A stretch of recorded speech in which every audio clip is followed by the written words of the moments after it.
You see, we need to learn the lesson of trust, but unfortunately, the school that we have to learn it is in the school of trials. When I thought about this, I was trying to think all the different things, like, man, what was one of the biggest trials, or something that it was so huge that it was like, how in the world am I going to get through this?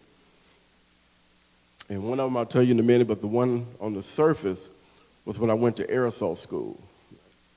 Those of you that have been in the military or those that have not, the school out of Fort Campbell, Kentucky, called aerosol.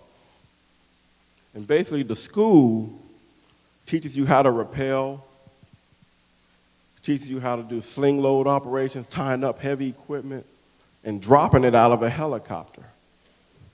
Now, the cool thing about this school, and this is not the true rope that they use there, but the part about the school is you have to tie yourself on the rope. And we're just going to simulate this, and I thank Brother Allen for this.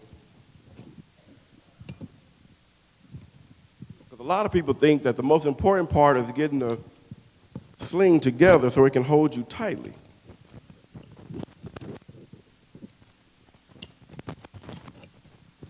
But the truth of the matter is that's only half of it. The real part of rappelling is not the person that's on rappel, but there's a person on the other end. And when you're in that tower practicing, and when you're up in that helicopter, you don't know who's on the other end. But in the training, all they teach you is you make sure before you get out there and launch that you give the command of execution.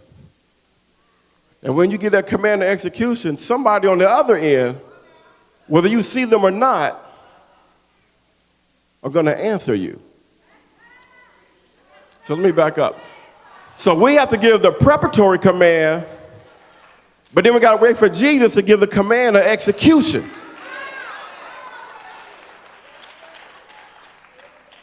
Now, yeah, I might have been born in Compton and hung out with the toughest dudes, but I can tell you, hanging in that helicopter, none of that stuff come to your mind then.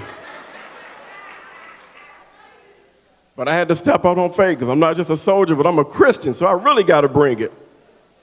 So I get out on the edge, and I'm like, Lord, it's just you. I ain't even trusted the dude on the other end because I don't even know who on the other end. But I'm going to be faithful. So when I get ready to go, I look back and go, on rappel.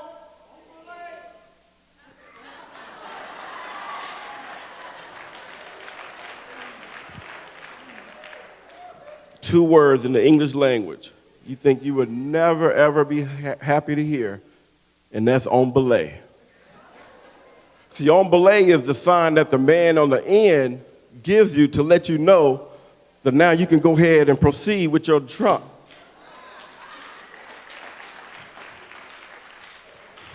And you really can't make that jump until you hear the words on belay. A lot of us as Christians are so easy and ready to give the preparatory command, but we don't wait for the command of execution.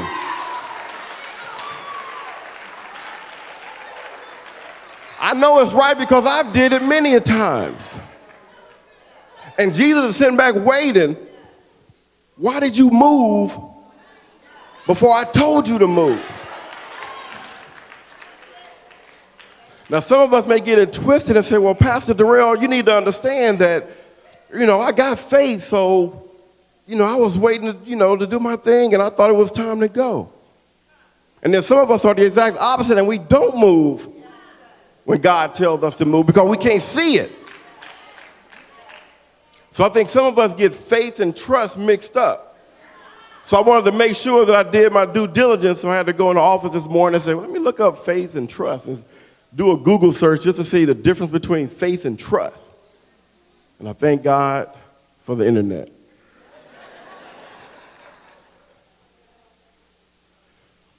I pulled it up, and it clearly said, faith is a noun, but trust is an action. And then underneath that it said, Trust is faith in action. It said that, and trust basically means you have to do something, and it's not good enough just to have the faith. Somebody need to understand that today, that I believe a lot of you may have some faith that your marriage is going to be right, but trust is saying, go with your wife to a Bible study. Some of you are saying, I have the faith that my child is going to grow up and be all right. But trust is saying, take your child to youth Bible study so they can learn about God.